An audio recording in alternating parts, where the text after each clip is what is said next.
आज के इस वीडियो में जानेंगे हम भारत की जनगणना के बारे में जो भी महत्वपूर्ण तथ्य हैं। तो भारत की जो जनगणना होगी वर्तमान में जो होगी 2021 की जनगणना, वो कौन से क्रम की होगी? तो उसका क्रम होगा 16वीं जनगणना। जो 16वीं जनगणना की जाएगी वो की जाएगी 2021-22 में भारत की 16वीं जनगणना की जाएगी।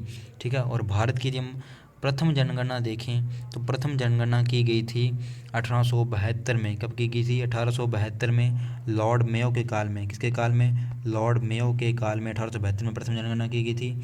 और भारत में प्रथम जो दशकीय आधार पर जनगणना की गई थी, यानी दशकीय आधार पर, वो किसके काल में की गई थी? तो वो लॉर्ड रिपन के काल में की गई थी। किसके काल में की गई थी? लॉर्ड रिपन के काल में प्रथम दशकीय आधार पर जनगणना की गई थी। 1881 में की गई थी। कब की गई थी? 1881 में दशकीय आधार पर लॉर्ड रिपन के काल में। और प्रथम जो 1872 में लॉर्ड मेयो के काल में जनगणना की गई थी। और वर्तमान में जो होगी वो कौन सी होगी? 16वीं जनगणना होगी। अब आगे यदि हम जाने तो जो अब वर्तमान में जो 2011 में की गई थी, 2011 में जनगणना की गई थी, वो कौन सी थी? 15वीं जनगणना थी। ठीक है। यदि हम दशकीय आधार पर देखें तो दशकीय आधार पर वो 14वीं थी।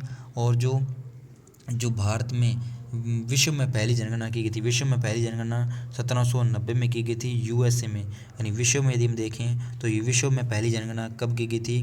तो 1790 को कहाँ पर की गई थी? यूएसए में की गई थी। और यदि विश्व में सर्वप्रथम जनगणना ये की गई थी दशकीय आधार पर। किस आधार पर की गई थी? दशकीय आधार पर।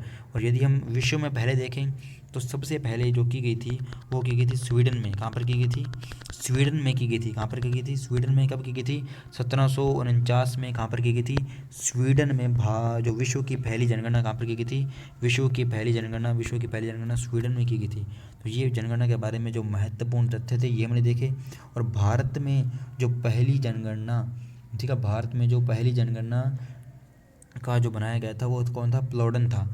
उसका कौन था जो अध्यक्ष बनता है, यानी कि उसका कौन नाम क्या था? प्लोडन था। उसका नाम क्या था? प्लोडन था। और जो वर्तमान में 15वीं जनगणना था उसका जो अध्यक्ष कौन था? उसका नाम था चंद्रमौली। कौन था? उसका नाम था चंद्रमौली। और चंद्रमौली था, उसका अध्यक्ष था। और जो जनगणना है इसकी जिम्मेदारी जो कौन लेता है? तो उस जनगणना की जो जिम्मेदारी लेता है वो लेता है गृह मंत्रालय। कौन लेता है? गृह मंत्रालय। गृह मंत्रालय क्या करवाता है? जनगणना करवाता है। और प्रत्येक 10 वर्ष बाद जो वार्षिक आधार पर जनगणना की जाती है, 10 वर्ष पर, यानी प्रति 10 वर्ष पर जनगणना की जाती है। ठीक है। और जनगणना में जो 1971 की जनसंख्या का आधार है ये कब तक रहेगा? 2026 तक। तो 2026 तक क्या है? जनगणना का आधार यही रहेगा जो 1971 की जनगणना का है। तो ये हमने जाना आज की वीडियो में जनगणना के बारे में। हम और भी ऐसी वीडियो लेकर आते रहेंगे। आपको ये वीडियो कैसा लगा? लाइक करना, कमेंट करना, शेयर करना।